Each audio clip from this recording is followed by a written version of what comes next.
प्यारे दोस्तों, ईरानी सदर की कब्र पर रोजाना ये शेर आकर क्यों दौड़ता था। ईरानी हुकूमत ने कब्र खुलवाई तो सबकी चीखें निकल गईं। अस्तगफिरुल्लाह। अल्लाह की कुदरत के प्यारे देखने वालों, अस्सलामु अलैकुम। या इलाही, ये क्या माजरा हो गया। ईरानी सदर इब्राहिम रईसी की कब्र पर आधी रात रोज एक ऐसी खौफनाक आवाज आती कि आसपास के इलाका मकीम खौफजदा हो जाते। एक बार चंद नौजवानों ने जब हकीकत जानने के लिए रात कब्रिस्तान में गुजारी तो सुबह वो कब्रिस्तान में बेहोश पड़े मिले। ऐसा कौन कब्रिस्तान में आता था कि जिसे देखकर हट्टे कट्टे नौजवान भी बेहोश हो गए। दोस्तों, आखिर इब्राहिम रईसी की कब्र के साथ ऐसा क्यों हो रहा था, जानने के लिए वीडियो को आखिर तक जरूर देखिएगा। और अगर आप हमारे चैनल अल्लाह की कुदरत में नए हैं तो इसे सब्सक्राइब कर लें, बेल आइकन पर क्लिक कर लें ताकि हर आने वाली वीडियोस से बाखबर रह सकें। प्यारे दोस्तों, जब से इब्राहिम रईसी को दफनाया गया, आसपास में रहने वाले इलाका मकीम अजीबो गरीब किस्म की बातें करने लगे हैं। कहते हैं कि रात के वक्त जब हर सू खामोशी का राज होता है तो किसी खतरनाक जानवर के दहाड़ने की आवाजें इस जानब से आती हैं जहां पर इब्राहिम रईसी को दफनाया गया है। वहां किसी को भी अंदर जाने की इजाजत नहीं है। प्यारे दोस्तों, पहली रात जब ऐसी आवाजें सुनने को मिली तो लोगों को लगा कि शायद ये उनका वहम है, लेकिन जब दूसरे तीसरे दिन भी आवाजें सुनाई दी तो बहुत से नौजवानों को तजस्सुस सा होने लगा कि आखिर कौन उनकी कब्र मुबारक पर आकर धाड़ सकता है। सबसे पहले तो उन्होंने रात के वक्त वहां पर ड्यूटी देने वाले चौकीदार से पूछा कि आखिर रात के वक्त इब्राहिम रईसी की कब्र की जानब से किसी जानवर के गुर्राने और धाड़ने की आवाजें क्यों आती हैं। जब चौकीदार से यह सवाल किया गया तो चौकीदार की रंगत यकदम पीली सी पड़ गई थी। वो बुरी तरह से घबरा गया था और नफी में सर हिलाने लगा, कहने लगा कि मुझे ऐसी कोई आवाज नहीं आती है। नहीं जानता। नौजवान लड़के चौकीदार की बात पर बहुत हैरान थे। कहने लगे, ऐसा कैसे हो सकता है। अगर किसी एक शख्स को ये आवाज आती तो हम समझते कि शायद उसके कान बज रहे हैं या उनको कोई ऐसा मर्ज है कि रात को आवाजें सुनाई देती हैं। लेकिन हमने वो आवाजें सुनी हैं, हमारे घर वालों ने सुनी हैं। पूरा मोहल्ला, पूरा इलाका इस बात का गवाह है कि रात के वक्त यहाँ से किसी के धाड़ने की आवाजें आती हैं, जैसे कोई खतरनाक जानवर धाड़े मार मार कर चिल्ला रहा हो। चौकीदार ने अपना साइकिल आगे बढ़ा दिया। साफ जाहिर था वो इस बात का जवाब ही नहीं देना चाहता था। वो नौजवान काफी परेशान सा हो गया था। दिन के वक्त जब वो इब्राहिम रईसी की कब्र पर अपने बाकी दोस्तों के साथ गया तो गौर से कब्र की तरफ देखने पर भी कब्र बज़ाहिर बिल्कुल ठीक ठाक थी। उसमें ऐसा कुछ भी नजर नहीं आ रहा था कि किसी पर शक किया जाता। लेकिन जैसे ही वो वापसी के लिए पलटे तो जमीन पर पांव के अजीबो गरीब निशानात दिखाई देने लगे। वो नौजवान वहीं पर ठटक कर रह गए थे और फिर ऐसा लग रहा था कि जैसे उन निशानों को किसी ने मिटाने की कोशिश की है और इत्तफाकिया तौर पर एक दो जगह पर ही वो पांव के निशानात नजर आ रहे थे। बाकी सारी जगह से वो निशानात को मिटा दिया गया था। शायद गलती से ये निशान वो हटाना या मिट्टी से मटाना भूल गए थे।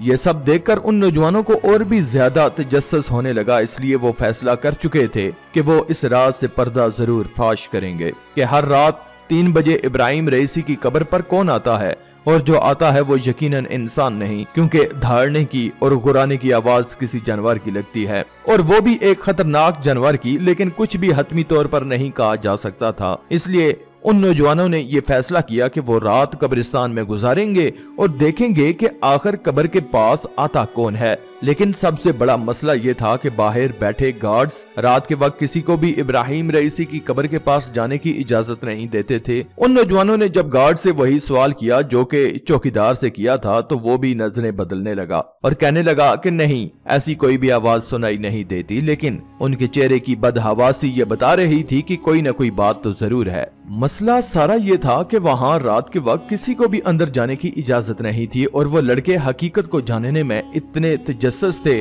कि इंतजार ही नहीं कर पा रहे थे।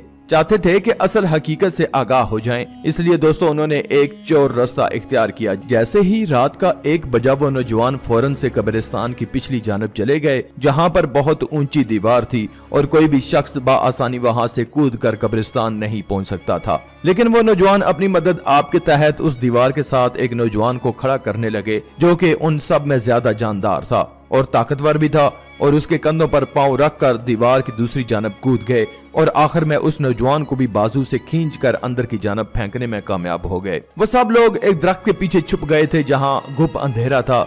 जैसे जैसे रात गुजर रही थी वो तमाम नौजवान अपनी आंखें कब्र की जानब गाड़े देख रहे थे कि आखिर वो कौन है जो रात के वक्त यहाँ आता है। लेकिन सुबह के वक्त जब गार्ड्स इब्राहिम रईसी की कब्र पर आए तो वहां पर 3 नौजवानों को बेहोश देखा। ये देखकर गार्ड्स भी बहुत ज्यादा परेशान हो गए और ये भी सोचने लगे कि ये नौजवान इस कब्रिस्तान में आए तो आए कैसे। बहरहाल उन्होंने नौजवानों को बाहर निकाला और उनके लवाहिकीन को बुलाकर उनके हवाले कर दिया। सबके घर वाले परेशान थे। उन नौजवानों को हॉस्पिटल ले जाया गया। कई घंटों बाद जाकर उन्हें होश आया और वो लोग बुरी तरह से खौफजदा थे। जब उनसे खौफ की वजह पूछी गई तो एक नौजवान ने डरते हुए वजह बताई। कहने लगा कि हमने इस कब्रिस्तान में रात के पहर एक शेर को देखा था जो कि इब्राहिम रईसी की कब्र पर आकर धाड़े मार रहा था, घुरा रहा था, अपने पंजों से उस कब्र को खोदने की कोशिश कर रहा था। ये बात सुनकर उनके वालिदैन ने उनकी बात पर भरोसा नहीं किया। वो कहने लगे ऐसा कैसे मुमकिन है, उनकी कब्र कोई जंगल में तो नहीं बनाई गई कि जहां पर शेर या दूसरे जानवर आ सकें। शहर में भला कैसे मुमकिन है कि कोई शेर वहां पहुंचे और किसी को खबर तक ना हो। तुम लोगों को कोई गलत फहमी हुई है। लेकिन वो नौजवान कहने लगा कि उन्होंने वहां शेर को देखा है। ये सुनकर बहुत से लोगों के दिलों में अजीबो गरीब सवालात पैदा होने लगे कि आखिर कैसे कोई शेर गार्ड्स के होते हुए अंदर दाखिल हो सकता था, और फिर अगर कोई शेर हो तो सबको नजर आता। लेकिन ये बात भी सच थी कि किसी जानवर के घुराने की आवाज रात को सुनाई देती थी।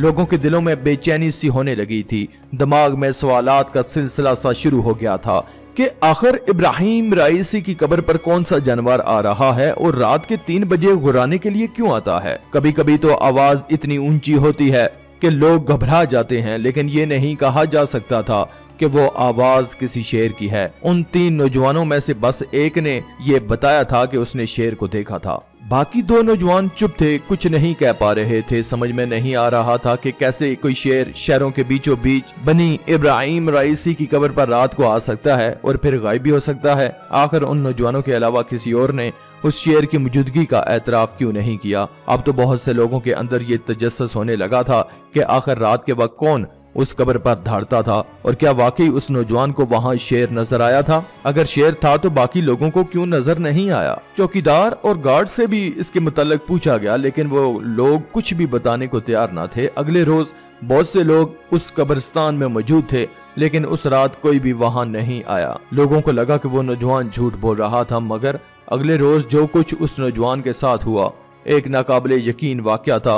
वो नौजवान मर चुका था और जिस बात ने सबको चौंका के रख दिया था वो उस नौजवान के जिस्म पर एक खतरनाक जानवर के नाखनों के खरोचें थीं। ये सब देखकर लोग खौफजदा हो गए थे।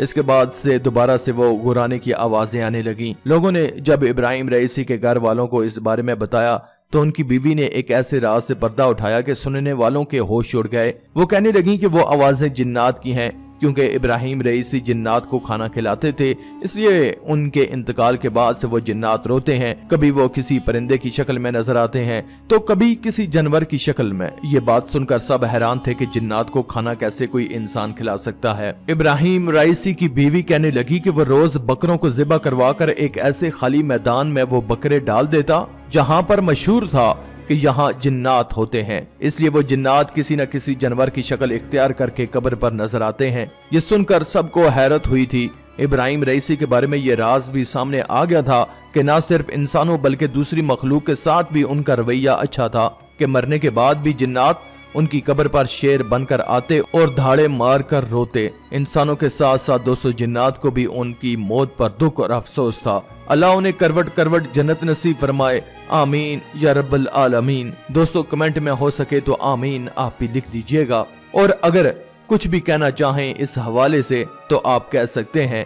वीडियो को लाइक करते हुए दोस्तों के साथ शेयर करना बिल्कुल मत भूलिएगा, और इस वीडियो को बंद करने से पहले कंफर्म कर लीजिएगा कि आपने हमारा चैनल अल्लाह की कुदरत सब्सक्राइब कर रखा है या नहीं किया है तो फौरन सब्सक्राइब कर लीजिए और बेल आइकन को क्लिक कर दीजिए ताकि हमारी आने वाली मजीद वीडियोस बर वक्त आप तक पहुंचती रहें। अपना ख्याल रखिएगा। अगली वीडियो में दोबारा आपसे मुलाकात होगी, तब तक के लिए अल्लाह निगहबान।